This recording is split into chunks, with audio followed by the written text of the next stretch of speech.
السلام علیکم ورحمت الله تعالی وبرکاته.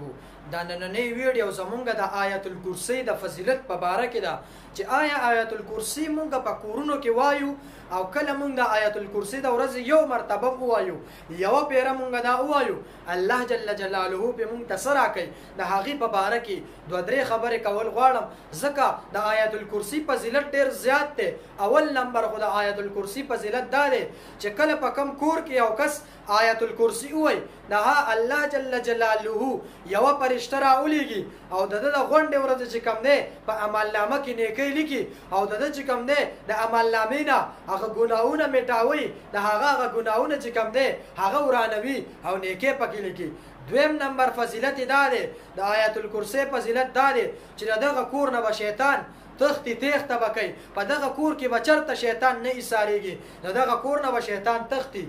او بیا د حضرت علی المرتضی رضی الله تعالی عنه نه روایت دی چې د دوانو جهانو سردار مبارک جناب محمد رسول الله صلی الله علیه وسلم ته یو کس رالی